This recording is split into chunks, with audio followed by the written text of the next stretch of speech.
got one question for you. Are you ready?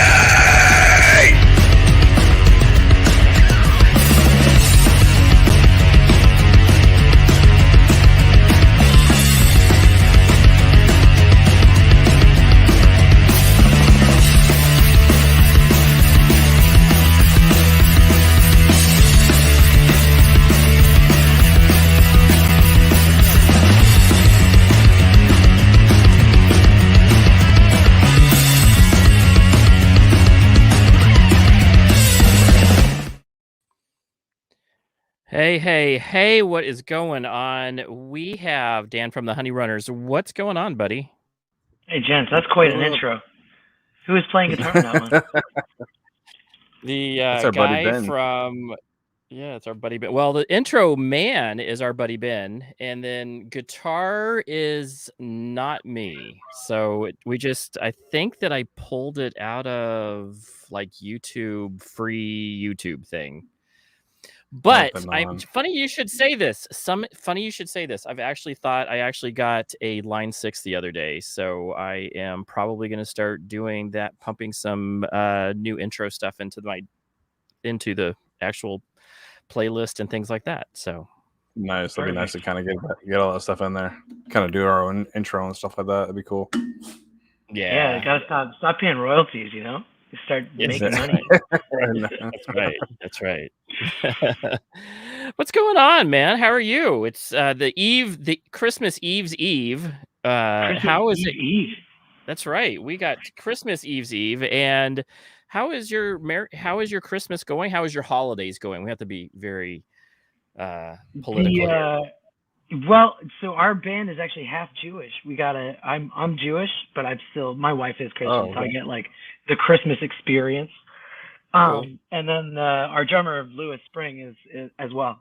So we've got cool. So the other good half, Guillermo and Connor are both Christmas guys. So, nice. But here I'll give you this is our Christmas tree right here. It's a little thin one. Nice. You did all right. Right next to the liquor cabinet. Hey, there you go. This is kind of the best spot for it. That's the best spot for it. Yeah, exactly. Yeah, that's awesome, man. That's awesome. So this is the part of the show where we do our little bit of dessert talk, food talk. And now that the Christmas season is with us, I don't know if you had planned on sharing a dessert, or we can just talk about food. That's cool too. I can do both. Cool. I am looking forward to it. Hang on 1 second. What did you got? Sounds like I'm coming down with some Mike and Ike's. So I'm gonna say this. I have found the best candy you can imagine. Now, this is strictly off the diet, and I've eaten way too many of these. These are gummy cluster nerds. And what they are, yes. If you like nerds, it is like they put gummy bears around it. The nerds are like, I will show you. This is crazy cool. I actually just had some of those last week.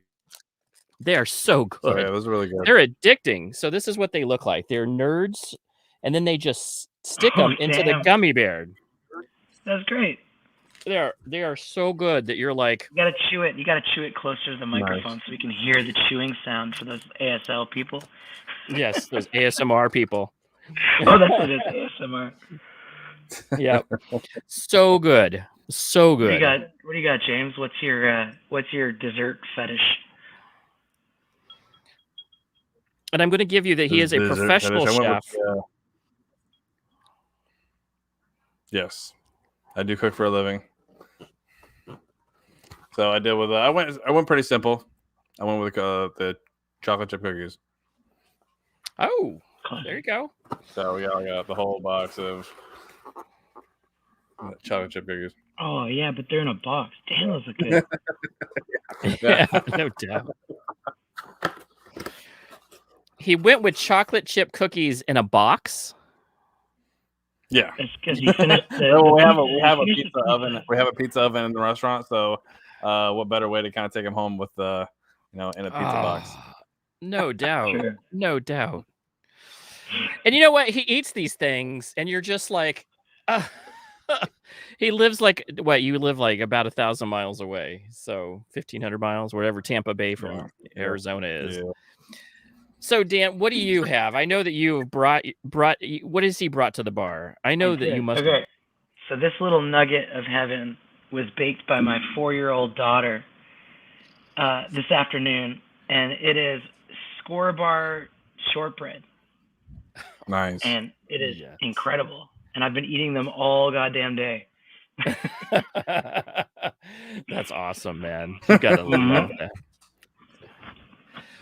Do you know what? This sounds like really good. What do you think? Snickerdoodles versus Snickerdoodles versus that. I mean, that looks really awesome. That's really good. Yeah. Oh. It's just when something's baked by the hands of a 4-year-old, like you can't compete with that. That's even more magic special. in it. Yes. Yeah. I'm gonna say hands down winner. 4-year-old daughter wins the food challenge for the week. I'll give that to her. I'll give that to her. Washed down by a glass of bourbon in a Ghostbusters cup.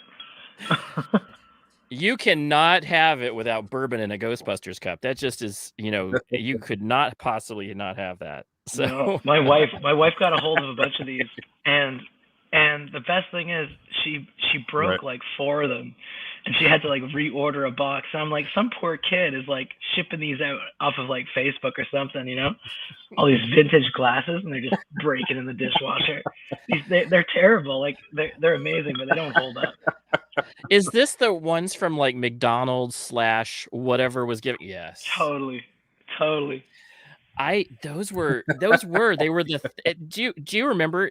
Now you're probably more, some of us who are older, more mature, I'm just gonna say more mature in age, that's what they used to give away in the McDonald's. Like sometimes you got that with a Happy Meal. It was like a Ghostbusters cup it was like the thinnest glass that you could possibly, and if you chipped it, like just what you're saying, they are so easy. You just click it with too hard with your finger and they break. Yeah, exactly. You gotta be really careful when I drink that. Yeah.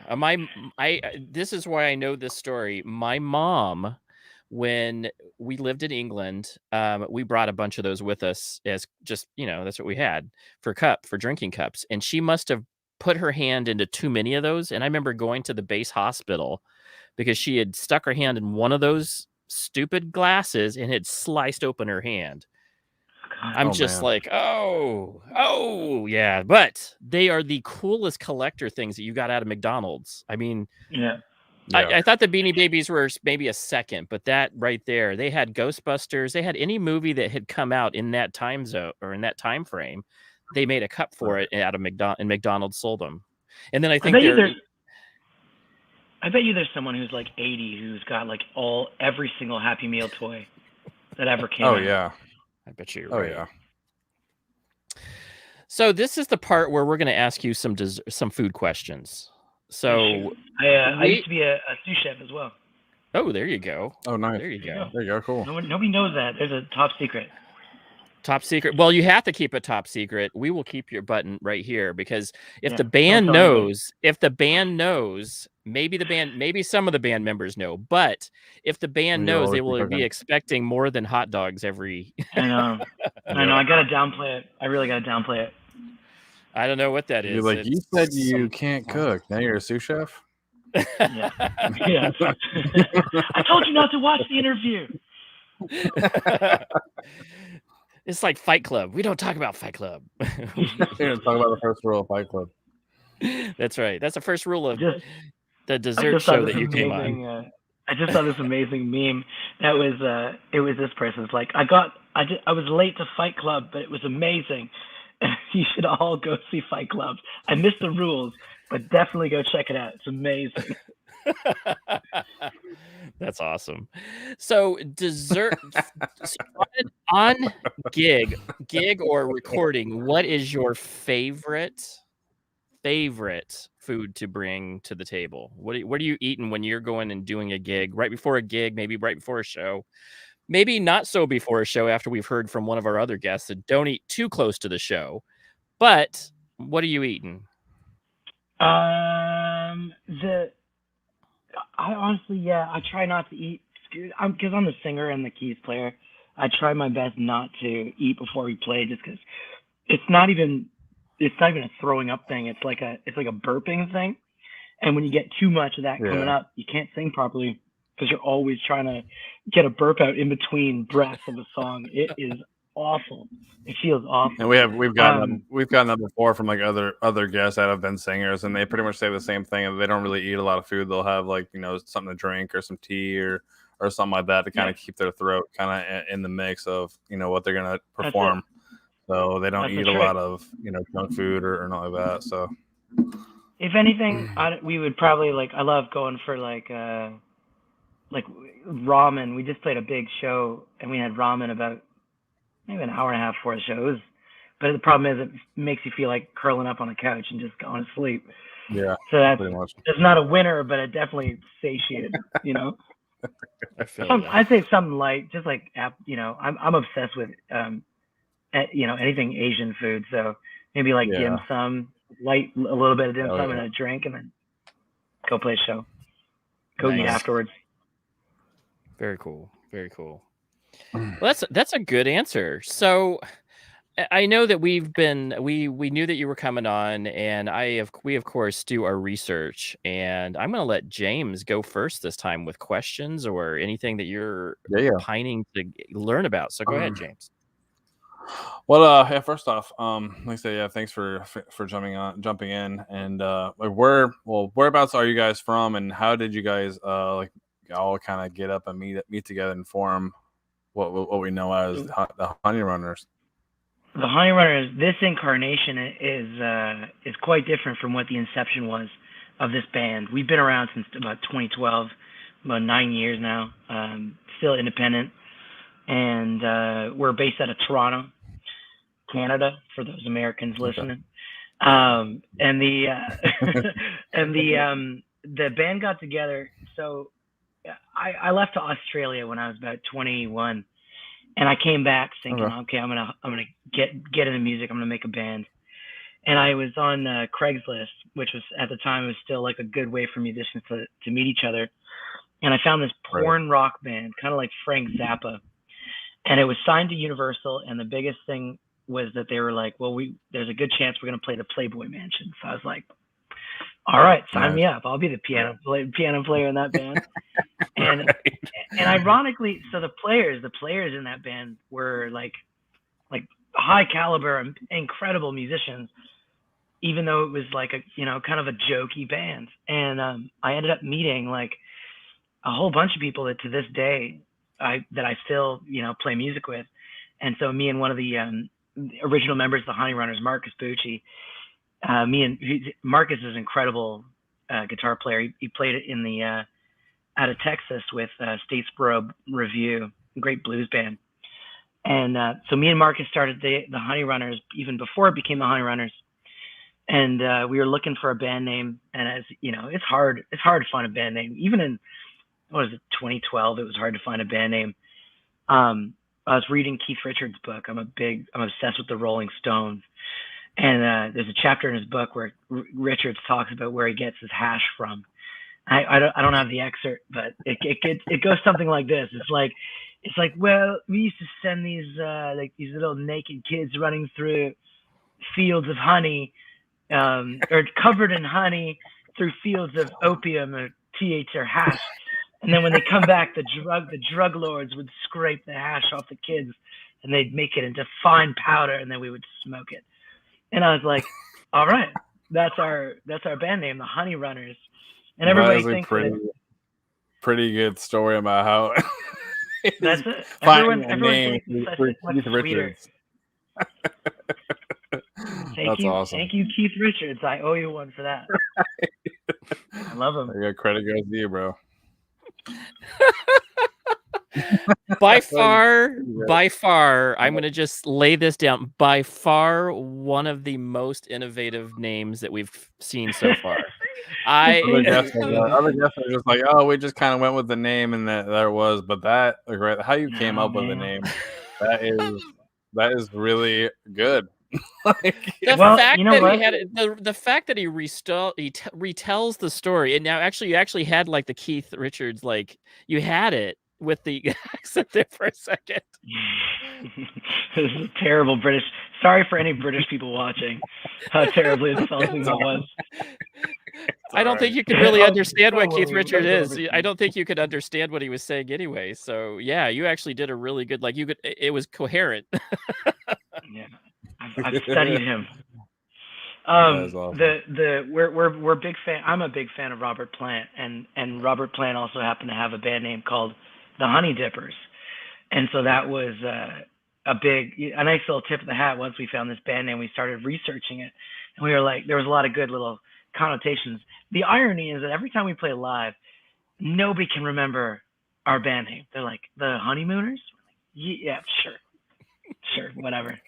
Just find us on Instagram. As long as you can find us on Instagram, we're good. Right, man. Right on. That's a cool. I love it. What? So I take it that you have a lot of influences coming from old school rock, which is where most. That's I guess if I'm told now, oh, you listen to old school 80s is old school now. So just. Yeah. But I'm talking when I look about my influences that I grew up with, which is my mom, who is a guitarist. We think the same way, 70s, 60s, rock, that was where the innovation, like that's where distortion guitar came from, was from, the Beatles. So yeah. No, it came from Chuck Berry. He broke his amp one night. Yeah. Did he really? Is that the story? My mom is a liar. Well, a lot of people ran with it, but I went down to Stax in Memphis, and the tour guide was telling us about Elvis and about Elvis's influences, and she got into a story about what was it? One night Chuck Berry was on tour and he broke his amp, like someone had messed with it, and the speaker itself was busted, and so it was distorted, and they were going to take it to a shop and fix it, but when they played the show, it was such a great sound that he kept it. And then a lot of people who saw him were like, how did you get that sound? And like nobody could replicate it, which is how a lot of good things start, right?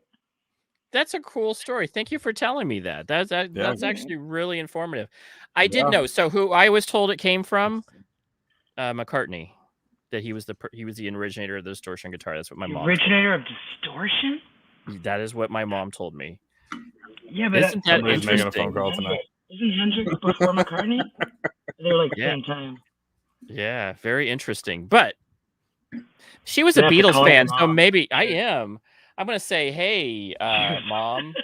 Hey, do you know what it is? Is that I think she was influenced by the Beatles so much that maybe she just was like in love. She was in love with McCartney. So yeah, everything to your mom, everything in music was the Beatles. Like, oh yeah, that was the Beatles that did that.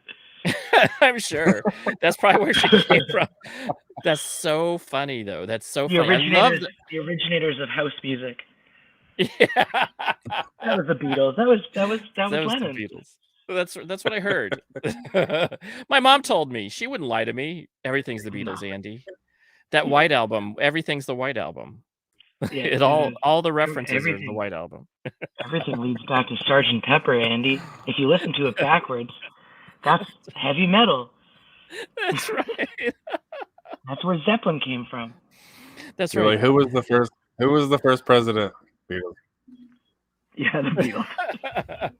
George Harrison. Now, have you heard that?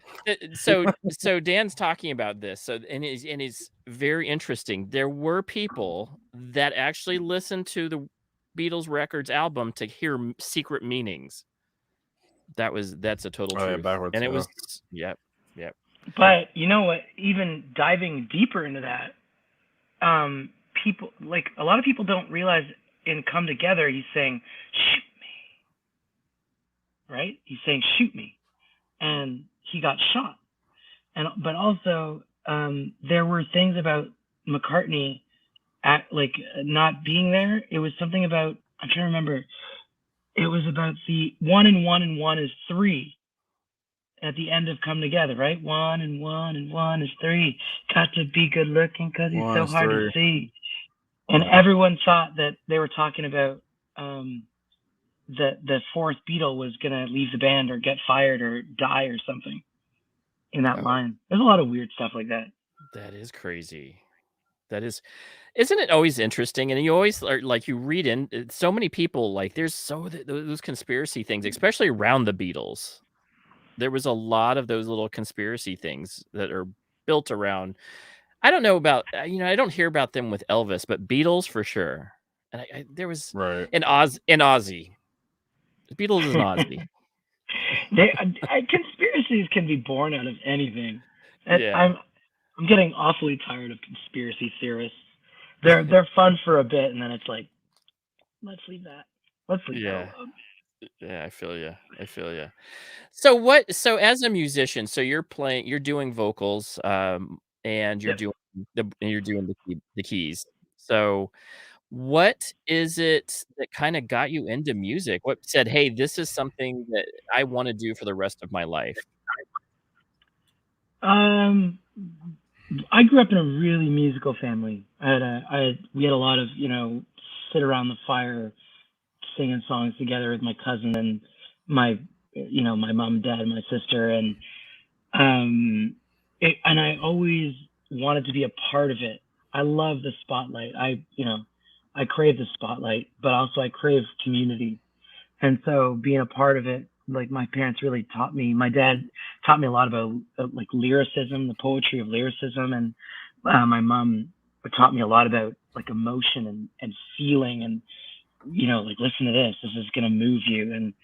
And they introduced me to a lot of great songwriters like Joni Mitchell, Paul Simon, Bruce Springsteen, Bob Dylan. I used to steal my dad's old records, so like, my introduction to Steppenwolf and Humble Pie and a lot of Beatles. Like I learned how to play piano by listening to the Beatles. Nice. I got a little bit of classical training, but then I kind of quit for a while. I learned how to play drums, came back to piano, and then started writing songs and finding a voice.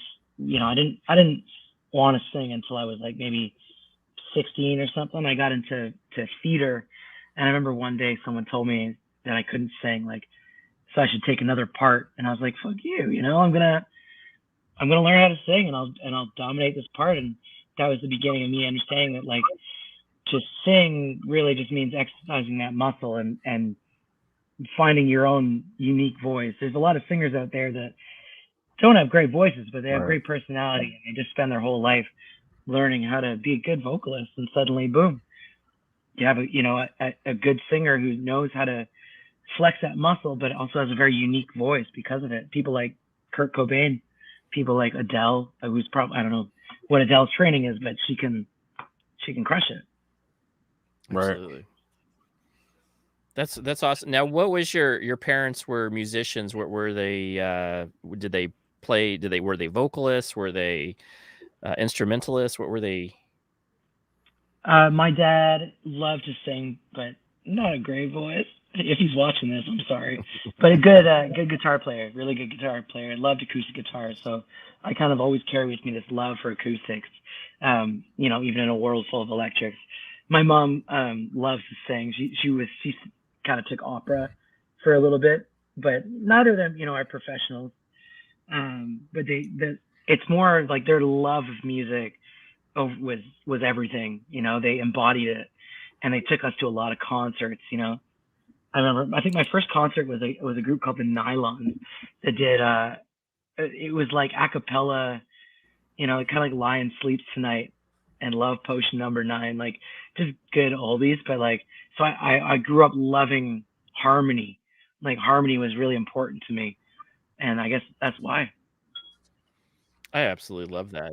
It's interesting. I was watching this guitarist, and he's like, anybody can play some basic chords, and he's like throwing some basic chords, like some, 1-4-5 pattern, and then he's like, but play it with harmony, and he's playing some kind of jazz chords, Yeah. But you're like, but that's the difference, is that these things are harmonizing together. And Yep.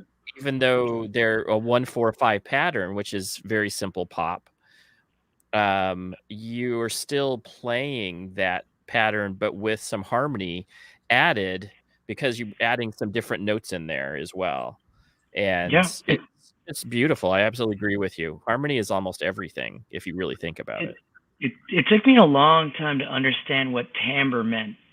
I think that's how you say it. Timbre, however you're gonna say it. Became really important because it's the idea of the originality of a tone, and I think every musician alive chases that, whether it's in their voice or in their instrument. They're looking for a uniqueness in a timbre of their instrument that kind of sets them apart, and they find something in their, I don't know, in their childhood or in their teenagehood that like just hits them, and it's automatic, and so you pursue that because something about it makes you fall in love with it, and I think for me, like when you hear 2 singers or 3 singers or like a whole gospel choir of people combine their voices together, there's a magic there that is like alchemy. A voice on its own is already original, but like, when you get it's like one of my favorite American bands is the Civil Wars. I don't think that they play together anymore, but it's a duo that does like Americana. The 2 of their voices together was just deadly.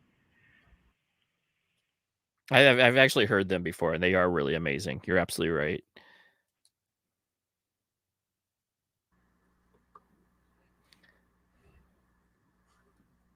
I think he broke up. I think we're frozen. Oh, no, he's not. Okay, good. I guess I was just standing really still. I'm good.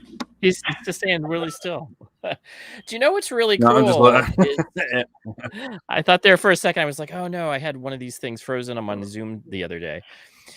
So, what's really No, I'm good. interesting to me is that you're absolutely right about vocals. And the reason why, so I played with a Marshall for many years, and the reason why I decided to go to the Line 6 was exactly what you're talking about.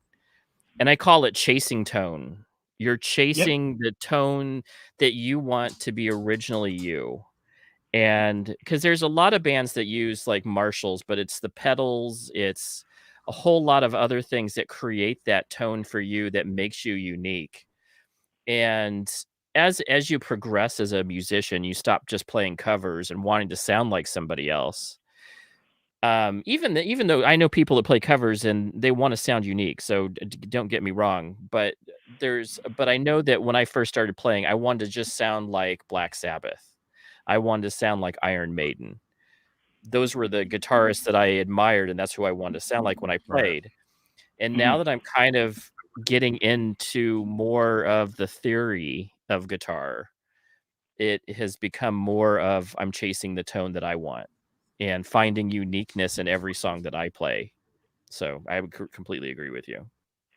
That's great. I love that. I wholeheartedly agree in the sense that I think everybody finds tone from the musicians that they love where they grew up, and then they chase that, until a point where you're ready to like, use your knowledge to find something that feels like more like yourself rather than using someone else's voice. Absolutely right. Right. Absolutely right. Well said. Well said. James, and then I know that you guys have been, I mean, you just put out a new album. Yeah. And so tell me more about that album. The album is aptly titled Everything is on Fire. And is it ever? We've been working on this thing. It's very timely. We've been working on this for the better part of 3 years. We finished it at the tail end of 2019. We were going to release it in March 2020. Ouch. That was a bad time to release a record. So we hit pause and we kind of, reformulated, and we decided we were going to just push it and wait until it was time to release it properly. It was important to us because it was our debut full-length album. We've released a lot of EPs before this, a lot of singles, but we've never done a full length. So this was, we wanted to get it right. We wanted to sound right. And the irony is, we got everything in the bag, and we were holding on to this album called Everything Is on Fire because of our, we had a disconnect with the news, with the media at the time. We're exhausted from all the headlines, and we're exhausted from people constantly just reacting, always reacting. And, there's no time for things to feel anything, because it's just headlines and clickbait and, witch hunts. And it's like, it's just too reactionary. And so we wanted to give it this ironic title. And then the second we did, the world just shut down, and we were like, well, this is real now. So, it's a good thing that the songs themselves actually really line up with the moment, with the feeling of this moment.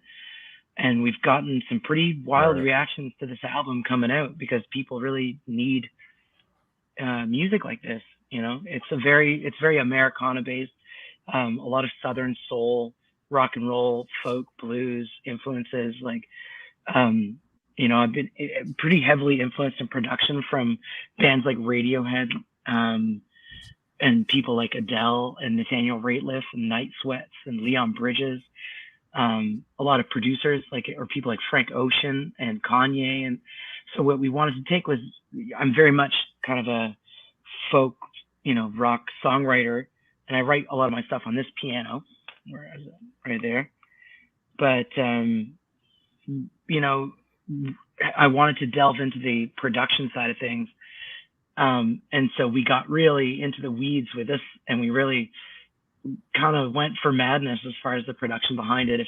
We have vinyl, and on the vinyl, even on the master files on Tidal, you can really hear a lot of the stuff we snuck into the music, which is my favorite thing to do, because same thing with you listen to the White Album and you hear all the secrets, and it just gets you really excited that people go to the lengths of thinking about this stuff, for music lovers. Right. I love that.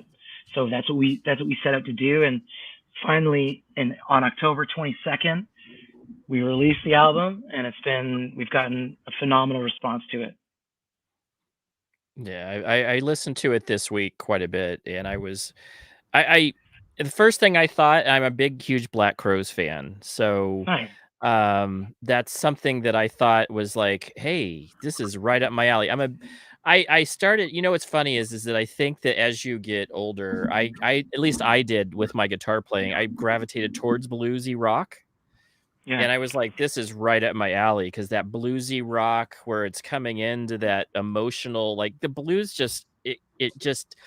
there's so much emotion in blues music, and by holding a note sometimes is that emotion just waiting for it to release, and you're holding it, and then it's down, then it's on to the next. I love that stuff. And I found that I was really enjoying what you were exactly. I would say that I was, it was an emotional album. And you can tell that a lot of your passion went into it, or your band's passion went into it. Now, I take it that you're the singer-songwriter, or did you have your bandmates helping you out?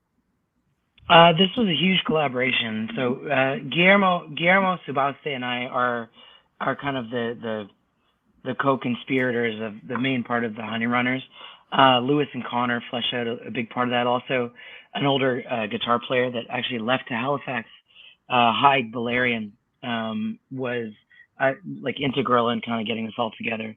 What we did though is we decided we'd take the approach almost like the Beach Boys or the Stones, in the sense of we have access to some of the best players in the world here in Toronto. So we were like, let's just bring them in to innovate with us. And so we had the songs written.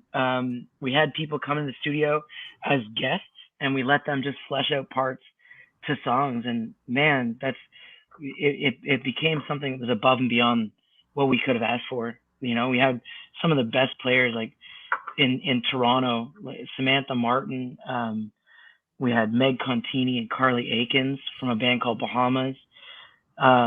We have, who else? Champagne James Robertson is the guitar player on there, and just this crew of heavyweights that just they know how to play their parts and leave space for everyone else, and that's my favorite thing about this album is that, it's like basically a 12-piece band, but there's still space, and that's the most important thing to me. It's like, a wall of sound, but you want pockets. That's what modern production is to me. It's not, when you listen to something like Led Zeppelin, they had a lot of pockets. Jimmy Page was a brilliant producer. Agreed. James, what do you got? You got another? Oh yeah, listening to the record most of the week, and even today, I think I listened to it probably about 3 times. And even reading a little bit more about it, kind of from what we have been experiencing throughout the pandemic and stuff like that. I think even it kind of goes into what everybody experienced. Like I said, everything is on fire,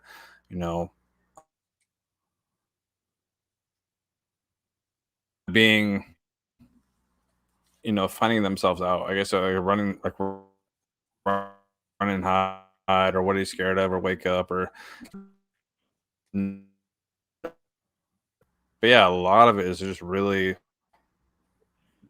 really, really well written, and is just, I found it really just a pleasure to listen to. It really, I always enjoy doing these because we learn about so much good music that's out there, and introduced to new stuff, and just really amazing music. That's awesome. Thanks, man. I appreciate that. Yeah, it's really cool. And I like, and lyrics, and I take it you as the vocalist, but you're also, it sounds like you have a background in poetry, in making really great lyrics. And I would say that's the one thing that kind of, for me, I've started listening to the lyrics more. It used to be just, what is the guitar guy doing? But I'm a guitar, I play guitar. So of course that's what I'm, what is the guitar? And now I'm really getting into, and especially since we've been doing this, what is the lyrics telling me? And those are the things that I really enjoyed about listening to your album was this. So I would like to hear, what are some of your favorite songs, and what are your favorite thing that you contributed lyric wise? I think I wrote most of the lyrics on this. It was mostly me. My favorites off the album, I think, are "Wake Up," "What Are You Scared Of," and "Everything's on Fire," lyrically and melodically. I think "Wake Up" was actually the last addition to the album, and it almost didn't make the cut. And I love it the most because there's swearing in the chorus, so we know it's probably never going to get great radio play, but I don't care. "Wake Up" was really about being very apathetic and just not being able to respond to things out of almost like a crippling anxiety or like insomnia. And so the song it was very much when I had my daughter, when my wife and I had our daughter, there was a lot of late nights, and there was a lot of staying up till 4 a.m. and you don't know why, and you're awake and you're just going crazy, and it's the same routine night after night. You're waking up and you're being a dad, and "Wake Up" was a lot about that. It was like looking at the shadows on the wall and hearing voices in your head, and trying to figure out what it is you're doing with yourself. So it's heavy. It's got some weight to it. But it's also a little bit, a lot of the stuff that I write is got it starts cynical and it ends optimistic in a way, and it really juxtaposes the melodies of the songs. If you got a sweet melody, we tend to go darker with the lyrics. If you got a dark melody, we go sweeter with the lyrics. "Everything's on Fire" was great. My favorite lyric from that song is it's actually printed on the vinyl sleeve. It's "When did the darkness become poison? Don't you need it to see the stars?" And it's just reference to a few things. It's the idea of everything in pop and mainstream kind of gets so bubbly, and we have a hard time embracing dark things because we closet them and we don't celebrate them. And the idea was like you need it to be dark to see the stars, right? And so it kind of the turn of phrase. I love a good turn of phrase, and so I try to bake a lot of those into the music that we write. I just thought it had a nice poetry to it, that you need things to be dark in order to see the light. Leonard Cohen actually has a really nice thing about that. He talks about something that's cracked, and he says like that's where the light gets in, and it was like, oh, it hits you, and when you hear something like that, it sticks with you. My dad's a big advocate of stuff like that, so I always try my best to please my dad, with a good turn of phrase. Another good one that we got is in What Are You Scared Of? What's the line? Did you get your heart broken? Did you cheap out on repairs? Is, to me, I just pictured this guy bringing his heart to an old car repair shop and cheaping out on fixing it, and just having this guy who constantly gets his heart shattered and doesn't pay to get it fixed properly. And I was like, yeah, that'll do. So those are a few of my favorite ones. Oh, those are awesome. Those are really nice. And it's poetry in itself, and then it's also philosophy and psychology. You're talking about therapeutic ways of dealing with life, and that's something that I'm definitely into. That's what music is. That's what music is to me. Yeah. It's just a way of dealing with this chaos. Finding the deeper meaning. Yeah, that's it. Oh, look at this giant. You just said something that was so prophetic, so profound, is that that's exactly what music is. And that's what the connection with bands and different with the audience is, the fact that you're connecting your emotion to the audience. And sometimes the audience is getting something different than what you meant. But again, I mean, it's so beautiful to be able to give out your heart and your passion and being able to see the audience react. What is one of your favorite moments that have where you had this extreme connection with the fans while you were playing? It's funny because you do these things a lot. I guess when you're like up and coming, you kind of like, you don't realize people are watching. You just kind of assume that this just washes over people. And there was this, it was a kid who was like 12 years old that I knew a long time ago, that actually like became a piano player because he used to watch me play. And I was like, I never saw it coming. And I was just like, it's so cool to understand that you have power, and you don't always see it because we're so, musicians are so focused on the competition of all the people around us and pleasing our fans and hoping, I hope they understand me. But I've started to, I don't really care that much if they understand anymore. I hope that people just kind of bring their own meanings to things. Like, it's escapism. If it hits you and it means something to you and you attach music to that moment, great. We did our job, all I can do is just be honest with what I feel and and hope, like same thing with this 12-year-old kid, is just hope that he sees someone who's like putting themselves out there and and creating kind of like, heart-wrenching poetry or beauty or rock or whatever, just crazy energy, and that he can do that too. And that's pretty empowering. Some people need to be shown that. Because as musicians, we're just holding up a mirror to the audience. So our confidence and our ability to take things as they come and deal with the chaos is like, helps them deal with whatever it is they're going through. And that's a big thing, man. It's been a big thing my whole life. It's the reason that I have, I listen to someone like Bob Dylan, and it really calms me down because he's singing about things that help me understand what it is I'm doing here. Well said. Well said. James, you got another question? Right, and even like inspiring the kid to play piano just by watching you play is really cool. Even if you can kind of get to that person, hell, if you can just kind of get to and what you're doing. So, like I said, reaching out to just that one person without. That's it. That's all you can ask for. Right. Yeah. That's pretty. And you know what? It's so interesting is that's. So I up until COVID, I was a meditation teacher. So, and I used to say that all the time. As long as one person shows up to my class, and sometimes it doesn't even have to be one person. Sometimes it's just me being able to meditate by myself that night if nobody showed up.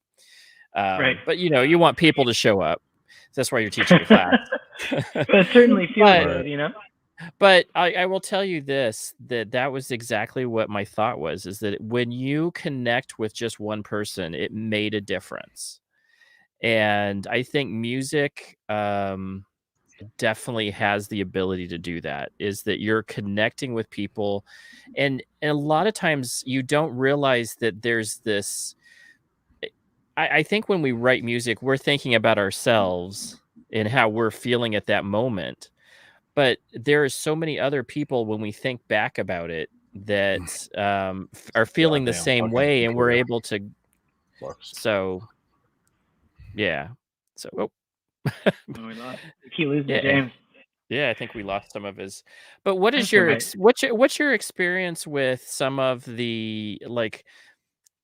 Do you write lyrics that that are going to invoke an emotion to somebody? I think you kind of said, no, we're now doing it for ourselves. But when you're writing it, is it just coming out of your heart and that's what you're putting onto paper? Or are you thinking, I bet people could connect with this? I think that's split right down the middle. I think, I'm very aware that what I do is going to be public. And I know that, I think I try my best to be really raw about it. I don't really pull punches when it comes to writing, because what's the point of that? So I think, I'm trying to please myself in the sense of like pushing the boundaries of what I feel is good. And then I look at it like, I think once it's down on paper, then I look at it from an audience standpoint and think, are they going to resonate with this? And I'm a pretty harsh critic myself. Like I scratch out a lot of stuff. One of my favorite writers is Cormac McCarthy, guy who wrote all the Pretty Horses and The Road, and I love him because he there's no fluff, there's no flowery language. He describes things so starkly, and he paints such a vivid picture. And a lot of my songwriting is photographic, where a very specific moment hits me where I go, oh, that's funny. There's something there. There's some magic there. And you just try your best to just soak that in and put that onto paper. It's like, it's no different from taking a picture or painting a painting. You're doing your best to just convey what you felt in that moment that you experienced it, or that even if it wasn't something that happened, just something you dreamed of, that, you're just trying to show other people what that vision is. And the closer, I think I don't know if this is true or not, but the closer you can get to them understanding your vision, you've done your job better. Maybe, I don't know. It's like if you ever have a dream, Andy, and you're like, you wake up and you're trying to tell someone that dream, but every moment that you try to explain that to people kind of cheapens the experience. It's a hard thing to do. Oh. And James, you're back. So weird. You know what? He's worked so hard on this. Poor guy. His internet has been tested, and he's done so much to help kind of uplift his gig or his rig, and trying to get out. And it just every week it's like something else. We don't know. I think he's gonna have to go. He's looking to get another computer. Poor guy. But you're gonna have to take screenshots of every time James freezes. You're gonna have to take a screenshot of his face. It's actually the perfect screenshot. Hey, look, he was frozen, and so were we. Yeah, so intense. Don't worry about it, James. You're all good. Yeah. I've come to the realization it's the actual computer itself.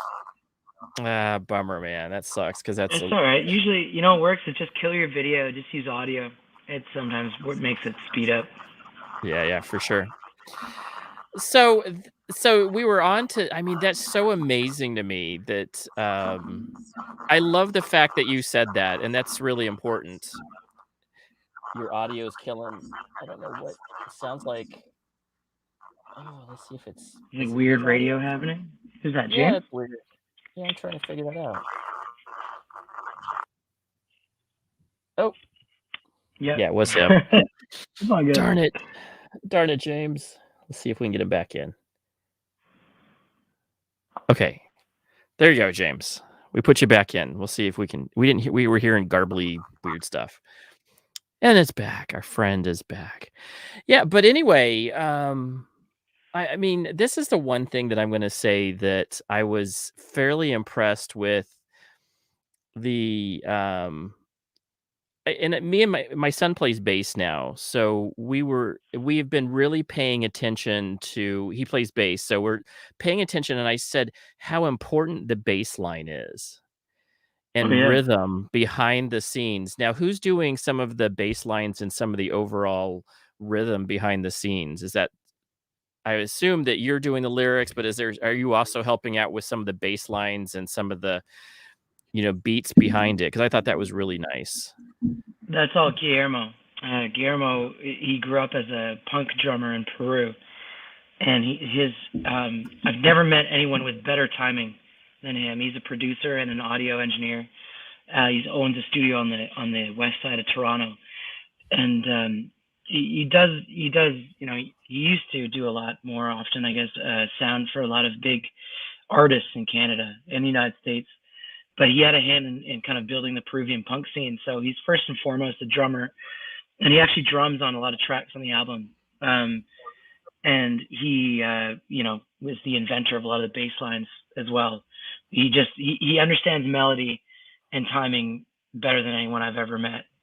And he knows what he likes, and he's what I like about writing with him is that he's very honest about what he likes and what he doesn't like. And there's no ego in it. It's just a chat about this works and this doesn't seem to work. And I find with us, you sometimes it's worth fighting for your ideas, and sometimes it's good to just let other people take the reins and run with it.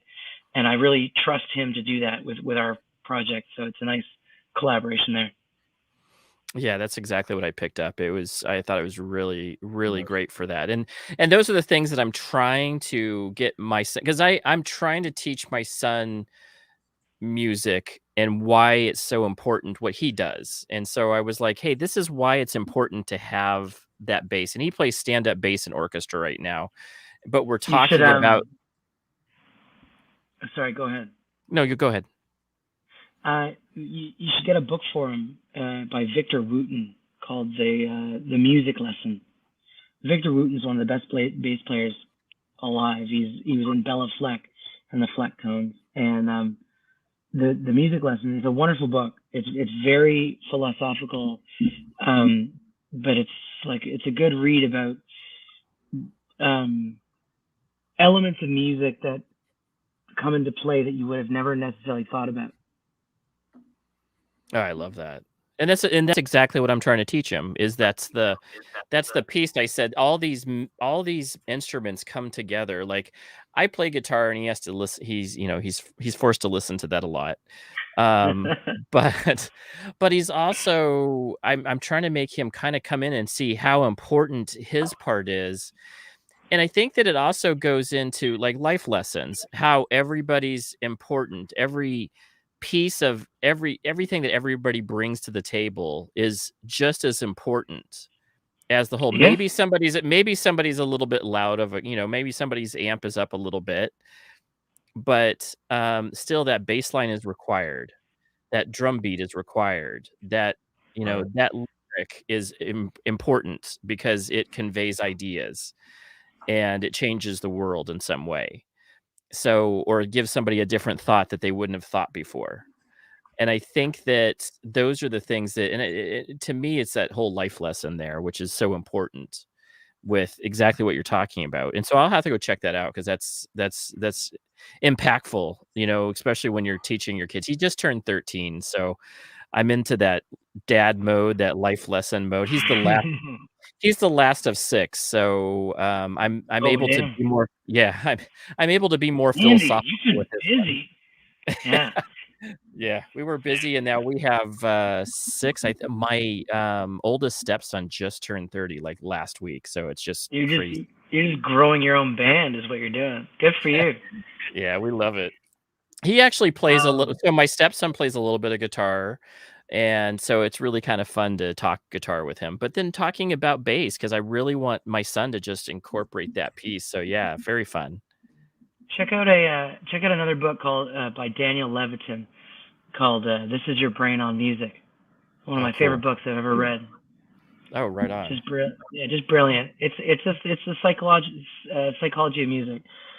The best thing that I've ever learned, that I'm still learning, because I talk a lot and I freight train over people a lot as a writer, I guess, and a singer, but is be a good listener. You know, it goes the same with podcasts as it does with music. You know, you have to be a good listener. If you don't, things are gonna fall apart. There's gonna be too much noise. Truth. James, what do you think? There you go. Take that snapshot. He's got his gear thing going on. But... Still trying to. Poor guy. I mean, it's sad. Hopefully, it sounds a little better. Yeah, you're good. Trying here, like it's crazy. So we do with every guest our new. I've never done the computer though. Cool. Poor guy. So here is what we're going to do. We always do like the top 5 questions. So I'm going to. I do the first 4, and then he does the last one because he always has the best one, the best last one. So I like that. Yeah, for sure. So so we have top 5. The number 5 is, what is your most favorite place to play ever? That we have played, or that I want to play? Want to play or have played? Okay, have played. I'd probably the Dakota Tavern in Toronto. I love that place. And want to play Massey Hall, also in Toronto. Cool, very cool. Or Ryman Auditorium would be quite something. Yeah, right on. So number 4 would be and it could be alive or dead, one musician that you would love to play with, and say they were alive. So it could be anybody alive or dead. Jimi Hendrix. That'd be a great jam session, just all over the place. Yeah, he's absolutely amazing. So that's number 5. Number 3, what is your favorite chord progression? E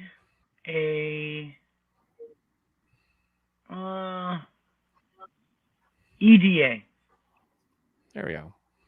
Yeah, that's a good one right there. Yep, cool. And then the last one from me is, what is your favorite? So I know that piano is probably your thing, but would you rather be a lyricist or known as a pianist? Lyricist. Cool. But the problem is people don't set enough precedent on lyrics these days as I would wish that they did. I feel like the poetry is coming back, but it's the romanticism. People have to buy into the romanticism of poetry for it to have an impact. Otherwise, if nobody cares and everything's all pop and it doesn't have impact. So you need the people to buy into it for it to have weight. Plus, if my voice ever goes, then I'll say pianist. There you go. And James, drum roll, go ahead. Right. So as a singer, I said, who would you want to, I guess, who would be like your big collaborator that you want to work with? like now? Brittany Howard. Like a good Brittany Howard. Brittany Howard and Tom York. Nice. Yeah. Why? Why those folks? Brittany is an amazing songwriter, and her voice is unrivaled. She's this big black woman who probably got every single obstacle in the world put in front of her, and she still triumphed and made some of the best albums I've ever heard in my life. Sound and Color is a masterpiece. Alabama Shakes is one of my favorite bands. And she, she's had like 4 different bands, and just, from, I can't remember the town. This is Otis Redding the Cat. Yeah, I don't know. She's just cool. And Tom York, Tom York's just weird and interesting and brilliant and just good songwriter and incredible producer. Very cool. Very cool. Nice. Yeah. Any last thoughts, James? No, yeah. Aside from a little technical difficulties, but we'll get that sorted out. Obviously, we found the main source of it, and it'll be situated. But yeah, man, we've really appreciated you coming on and taking the time out of your time and hanging out with us. And my pleasure. Thank you for having me. We'll fix you up in post, James. We'll just animate. Yeah, we'll get it. We'll animate something. He's gonna do that little cat dance. What's he Right. doing? He looks like he's just. No, I totally love it, man. This wouldn't be YouTube if you didn't have something, something go Right. on. It's live. It's live shows. This is how it's live in living color. It's Right. we're breaking up. It is but I do want to say thank you very much for taking your time. And again, happy holidays to you and your band. Yeah, man. You too. Yeah. I again, the group is the HoneyRunners, and you can find them on Spotify. You can find them on Instagram. They have their own website that you can see floating on the bottom there. Go check them out. Amazing band. Really soulful, and I think that I think we got a really great idea about what your band's about, and I really appreciate your time, especially it being so close to Christmas, and I'm hoping that you guys got a chance to spend some time with family over the holidays and been able to celebrate and enjoy, because this is that time of year. So really awesome opportunity to hang out with you, though. Totally appreciate your time. Absolutely. And I'm sure, I'm sure we'll run into you guys if we come tour the States. For people listening, if you want to go see what our band is like live, we literally an hour ago released an hour-long performance with a 11-piece band on YouTube and Facebook. So if you go to our YouTube or our Facebook channels, just look up the HoneyRunners on those. You'll catch an hour performance that we just did live at the Empire Theater. It was quite something. You get to see what we're really like. Nice. Look that up. Yeah, man. Enjoy that. Have yourselves a good night. Thank you very much. And we'll see you all on the flip side, everybody. Thanks for coming on in. We'll see you soon. Stay